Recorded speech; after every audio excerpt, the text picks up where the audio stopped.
তো hello guys, আসসালামু আলাইকুম। আপনারা সবাই কেমন আছেন? তো আশা করি ভালো আছেন, কারণ আমরা সবসময় ভালো দলেই থাকি। আজকে আমরা নতুন ভিডিওতে চলে এলাম। আজকে আমরা অনেক সুন্দর এবং পুরনো মসজিদ দেখব। সেটা সেটা হলো আমাদের মানিকগঞ্জে অনেক সুন্দর একটা মসজিদ। মসজিদটা অনেক সুন্দর। তো আমরা হাইটা হাইটা গেতাছি, সামনে কত দোকানপাটি দেখা গেতাছে। ওই সাইডে অনেক ফলমূলের দোকান, অনেক দোকানপাটি দেখা গেতাছে। আর যারা যারা এখনো আমার ভিডিও দেখতেছেন তারা তারা অবশ্যই লাইক, কমেন্ট, সাবস্ক্রাইব করে দিবেন। সাবস্ক্রাইব করে দিলে কি আমার ভিডিও আপনাদের ফোনে সবার আগে চলে যাবে।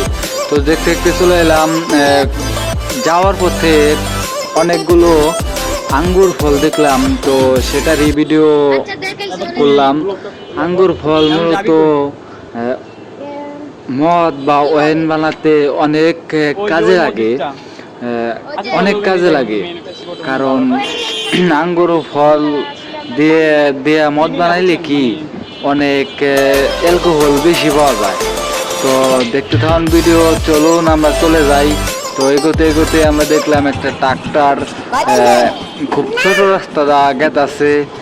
আমরা ভিডিওতে আসি, আমরা এগোতে থাকি, দেখি সামনে কিছু পাওয়া যায় নাকি।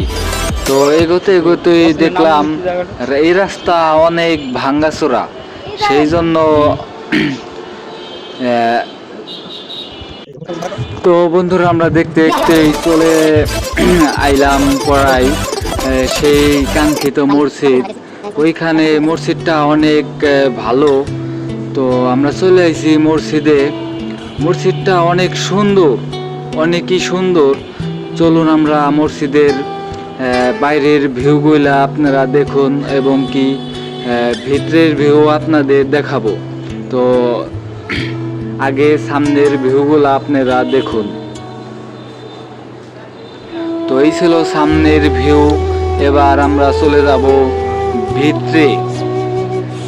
চলুন ভিতরে চলে যাই, দেখি ভিতরে কত সুন্দর।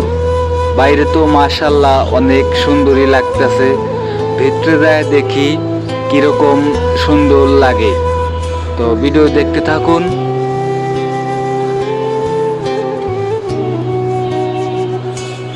তো এই ছিল ভিতরের অংশ। ভিতরের অংশ আলহামদুলিল্লাহ মোটামুটি সেই লাগতেছে। সেই মসজিদটা অনেক ভালোই।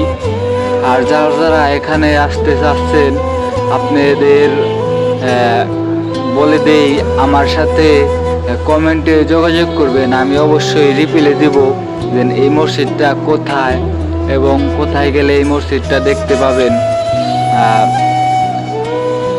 আপনারা সবাই একটু কমেন্ট করবেন। কমেন্ট যদি কিছু লিখতে না পারেন তাহলে নাইস ভিডিও বা হাই বা হ্যালো লিখে পাঠিয়ে দিবেন, কমেন্ট করবেন। আর এখনও যারা আমার ভিডিও দেখতেছেন তারা অবশ্যই লাইক, কমেন্ট এবং সাবস্ক্রাইব করে দিবেন। সাবস্ক্রাইব করে দিলে কি আমার ভিডিও আপনাদের ফোনে সবার আগে চলে যাবে। সেই জন্য আপনাদের বলছি সাবস্ক্রাইব করতে। সাবস্ক্রাইব অবশ্যই সবাই সাবস্ক্রাইব করে দিবেন। হ্যাঁ বন্ধুরা, তো ভিতরে অনেক লোকজন অল টাইম থাকে এখানে। লোকজন 2-3 জন 4-5 জন থাকে, কারণ এই মসজিদটা পাহারা দিতেও তো লাগে। আবার অনেক হুজুরও এসে এখানে তাবলিগ করে যায়। তো এটা ছিল বাইরের দরজা। তো ভিডিও শেষের দিকে চলে আসছে বন্ধুরা, অবশ্যই লাইক করে দেবেন ভিডিওতে।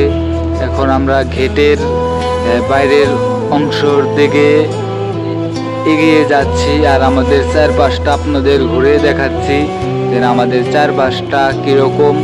তো আজকের ভিডিও এই পর্যন্তই। ভালো থাকবেন সবাই।